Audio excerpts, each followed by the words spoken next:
RTI Live News. Ask for right. ప్రపంచం భారత్ కోసం ఎదురు చూస్తుంది. దేశం కోసం అహర్నిశలు కృషి చేస్తున్న మహానాయకుడు మోడీ నాయకత్వంలోనే భారత్ ఉండాలని ప్రపంచ దేశాలు కోరుకుంటున్నాయి. సాహసోపేత నిర్ణయాలకు బీజేపీ మోడీ నాయకత్వం రావాలి. దేశంలో యువతలో మోడీ రావాలని బలంగా కోరుకుంటున్నారు. ప్రపంచంలో అత్యధిక స్కామ్లు జరిగింది కాంగ్రెస్ ప్రభుత్వంలోనే. యువత ఆలోచించాలి. స్థిరమైన నిర్ణయాలు తీసుకోలేని కాంగ్రెస్ దాని మిత్ర కూటములు ఏదో ఒక స్కామ్లో ఉన్నవారే. వారికి దేశ భవిష్యత్తు అవసరం లేదు. రాష్ట్రంలో కాంగ్రెస్ పరిపాలనలో రాష్ట్రం తిరోగామి దశలో ఉంది.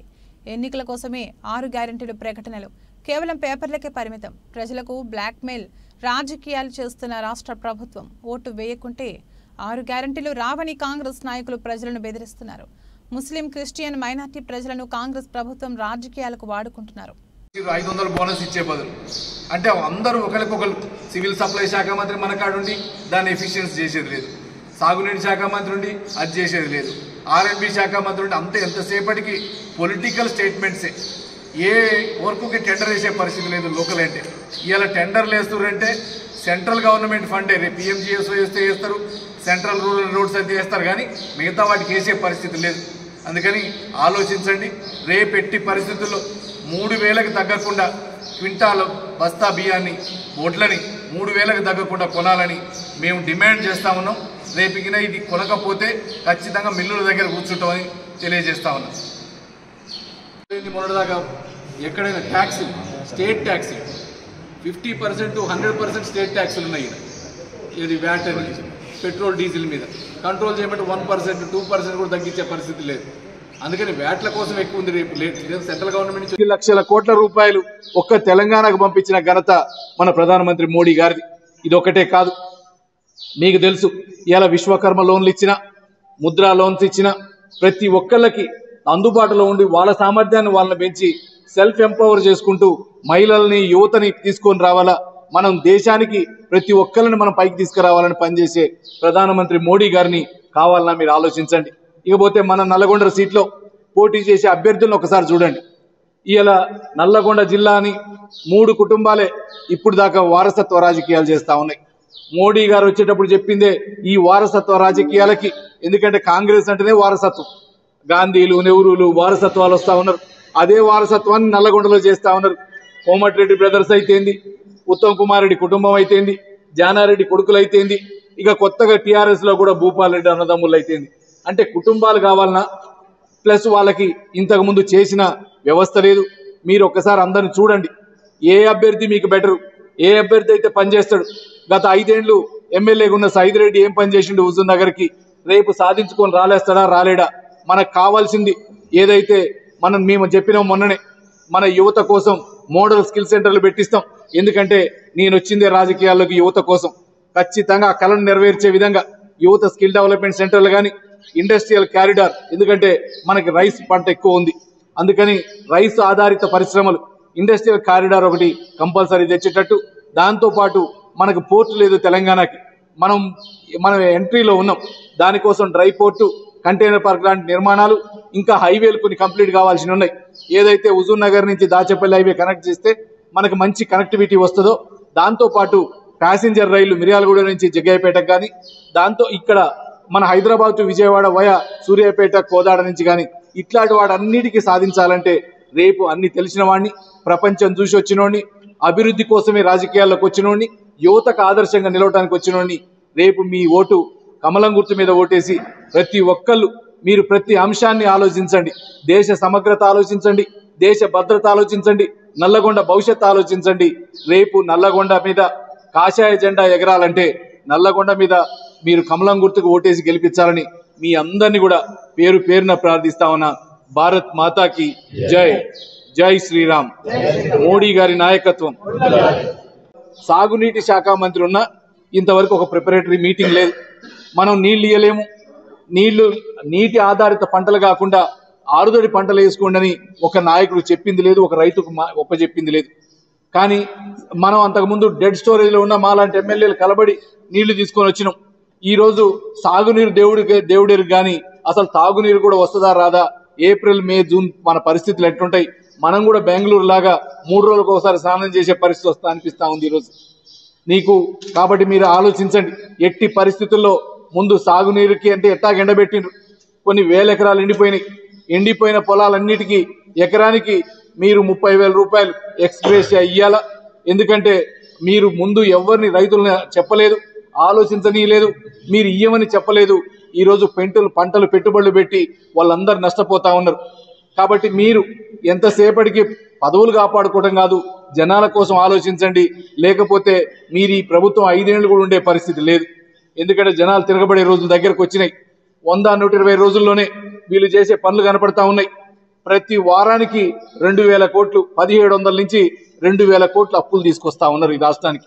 అంతకుముందేమో అప్పులు అన్నారు.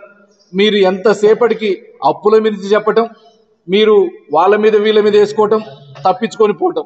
మీరు చెప్పిన 6 గ్యారంటీలు 60 అబద్ధాలు జనాల దగ్గరకు పోయి ఓట్లు వేయించుకొని వచ్చిండ్రు. 9వ తారీఖుకే 2 లక్షల రుణమాఫీ అన్నారు. మీరు ఎలక్షన్ రోజు దాకా తీసుకోండి, మీరు 9వ తారీఖు ఎమ్మటే మీకు రుణమాఫీ అని చెప్పిండ్రు. ఇవాళ రుణాల కోసం జప్తులు చేసే పరిస్థితికి వచ్చినాయి, రుణాల కోసం ఇండ్ల మీదకి ఎగబడే పరిస్థితులకు వచ్చినాయి. మీరు వాటికి గ్యారంటీ ఇచ్చి ఎట్టి పరిస్థితుల్లో మీరు వాళ్ళందరినీ రైతులను ఆదుకోవాలా, లేకపోతే లేదు. ఎందుకంటే మీరు గవర్నమెంట్కి వచ్చే ముందు రేపు ముఖ్యమంత్రి అయ్యే అభ్యర్థికి ఈ లెక్కలు తెలవాలా. మీకు ప్రతి సంవత్సరం ఫైనాన్షియల్ పేపర్స్ అన్ని రిలీజ్ అవుతాయి. అన్నిట్లలో మన అప్పులు ఎంత, మన ఆస్తులు ఎంత, మన ఆదాయం ఎంత అన్నీ ఉన్నాయి. అయినా కానీ అలవి కానీ హామీలు ఇచ్చినాం, అన్నిటినీ అబద్ధాలు చెప్పినాం. మనకేముందిలే ఓట్లు వేస్తే తర్వాత 5 ఏళ్లకు కదా అనుకున్నారు. అనుకోకుండా ఇలా పార్లమెంట్ రావటం, పార్లమెంట్లో తప్పించుకోవటానికి మొన్న ఇచ్చిన 6 గ్యారెంటీలకి 1,25,00,000 అప్లికేషన్లు తీసుకున్నారు. అప్లికేషన్లు కూడా మళ్ళీ ఆన్లైన్ తీసుకుంటే తొందరగా చేయాల్సి వస్తుందని మాన్యువల్ అప్లికేషన్లు తీసుకున్నారు. ఇలా ఏ కంపెనీ అయినా ఎవరైనా ఆన్లైన్ డిజిటల్ ఇండియా అంటా ఉన్నారు మోడీ గారు. కానీ మీరేమో ఎంతసేపు పేపర్ల మీద పెట్టి అప్లికేషన్ అసలు ఆన్లైన్ అయినాయా కాలేదా, ఇంతవరకు వాళ్ళకి ఏమైనా అయిద్దా? ఎందుకంటే బ్లాక్మెయిల్ చేయాలి. రేపు ఇగో మీ అప్లికేషన్ తీసుకున్నాం, రేపు మళ్ళీ ఓట్లు వేయండి, లేకపోతే మీకు 6 గ్యారంటీలు రావు, 60 అబద్ధాలుగా పోయి 100 అబద్ధాలు అయితే అని చెప్తా ఉన్నారు. కాబట్టి ప్రజలు ఆలోచించండి. మీరు బుద్ధి చెప్తేనే రేపు దారికి వస్తారు. మీరు బుద్ధి చెప్తేనే 6 గ్యారంటీలు రేపు అమలవుతాయి. కాబట్టి రేపు ఎట్టి పరిస్థితుల్లో కాంగ్రెస్కు ఓటేస్తే ఇగో ఈ స్కీములకు ఓటేసినట్టే, స్కాములకు ఓటేసినట్టే తప్ప దేశం కోసమో, దేశ భద్రత కోసమో, దేశాన్ని ఇంటి కష్టాలలో ఉన్నా, కరోనా కష్టాలున్నా ఇలా 7% అభివృద్ధికి తీసుకొని వచ్చిన ఘనత ప్రధానమంత్రి గారు. సిఏఏ అన్నం, సిఏఏలో మన దేశం మొత్తం, దేశంలో ఉన్న ప్రపంచంలో హిందువులు ఉన్నారు, వాళ్ళందరికీ వాళ్ళ బాధలు చెప్పుకోవడానికి ఒక దేశం లేదు. ఇలా క్రిస్టియన్స్కు ఉన్నాయి, ముస్లిమ్స్కు ఉన్నాయి దేశాలు, కానీ హిందూస్కు మాత్రం ఎవరైనా కష్టాలు పడితే చెప్పుకునే దేశాలు లేవు. ఈరోజు మీరు చూసిండ్రు పాకిస్తాన్లో కానీ బంగ్లాదేశ్లో కానీ స్వాతంత్రం రాకముందు వాళ్ళ జనాభా 24%, 25% హిందువులు ఉన్నారు. కానీ ఈరోజు వాళ్ళ దాంట్లో 0.5%, 1%కి వచ్చిర్రు హిందూ మతం ఉన్నోళ్ళు. అంటే ఎటుపోయినా 23% జనాభా. అంటే బలవంత మార్పిడిలు చేసిండ్రు, బలవంత పెట్టిండ్రు, మిగిలిన వాళ్ళని హింసలు పెట్టిండ్రు. వాళ్ళందరూ ఎట్లో తప్పించుకొని ఇండియాకి వస్తే వాళ్ళకి పౌరసత్వం ఇవ్వటానికి కూడా అడ్డుపడ్డరు ఇప్పటిదాకా. వాళ్ళకి ఇవ్వాలంటే రోహింగ్యాలకి ఇవ్వమంటారు. బంగ్లాదేశ్ వాళ్ళే ముస్లిమ్స్ రోహింగ్యాలను తట్టుకోలేకపోయినరు. ఎందుకంటే అరాచకాలు చేస్తూ ఉన్నారు, చంపుతా ఉన్నారు. అట్లాంటి వాళ్ళని మనం ఈ దేశంలో ఉండనియొద్దని బంగ్లాదేశ్ వాళ్ళు కొడితే పశ్చిమ బెంగాల్ వస్తే వాళ్ళకు కూడా పౌరసత్వాలు ఇవ్వమంటారు. అంటే ఈ దేశాన్ని ఎటు తీసుకుపోదాం అనుకుంటున్నారు. ఇప్పటిదాకా మంటలు పెట్టిండ్రు. 70 ఏళ్లలో చేయలేని పనులు మోడీ గారు ఒక్కటొక్కటి చేసుకుంటూ వచ్చిండ్రు. ఈరోజు స్వాతంత్రం వచ్చిన దగ్గర నుంచి 2014 దాకా ఎన్ని హైవేలు వేసిండ్రో ఈ రోజు 2014 నుంచి 24 దాకా అంత సమానమైన హైవేలు వేసిండ్రు. దాదాపు నీకు రైల్వే లైన్లు 2014 దాకా ఎన్ని రైల్వే లైన్లు ఉన్నాయో ఈ రోజు 2024కి డబల్ రైల్వే లైన్లు అయిపోయినాయి. అంటే ఇవన్నీ ఎట్లా సాధించగలిగినరు? ఎందుకంటే పాలన మీద పట్టు, క్లీన్ ఇమేజ్, ఎక్కడ కూడా అవినీతిమయం కాకుండా ఎంతసేపు దేశం ఫస్ట్, దేశం కోసమే మనం పుట్టినాం, దేశం కోసం పనిచేయాలని పనిచేసే మోడీ గారిని మీరందరూ కూడా నెత్తిన పెట్టుకుని రేపు ఓటు కమలం పువ్వు మీద ఓటేసి మీరు మోడీ గారిని మరొక్కసారి ప్రధానమంత్రిని చేయాలని కోరుకుంటా ఉన్నా. దాంతోపాటు ఈరోజు బీఆర్ఎస్ పరిస్థితి తెలుసు మీకు. రోజు రోజు ట్యాపింగ్లు అన్ని రకాల ఒక్కొక్కటి బయటపడతా ఉన్నాయి. దానికే మొన్న ఎంతో కోపంగా మీకు వ్యతిరేకంగా ఓటేసిండ్రు. ఈరోజు పరిస్థితి రేపా ఎల్లుండా ఇక రోజు రోజుకి దిగజారిపోతా ఉంది. అది కాకుండా రాష్ట్రం ఎన్నిక కాదు, ఇది దేశం ఎన్నిక. దేశంలో ఒకళ్ళు ఇద్దరు ఎంపీలున్నా వాళ్ళు చేసే పరిస్థితి లేదు. అందుకనే ప్రజలు కూడా ఆలోచిస్తూ ఉన్నారు, వాళ్ళకు ఓటేసే పరిస్థితి లేదు, ఓటేసేది కూడా లేదని. ఈరోజు ఒక్కటే, భారతీయ జనతా పార్టీ అధికారంలో ఎలక్షన్స్ రిజల్ట్ రాకపోవచ్చు, కానీ రిజల్ట్ ఏందో ప్రతి ఒక్కరికి తెలుసు జనాలందరికీ.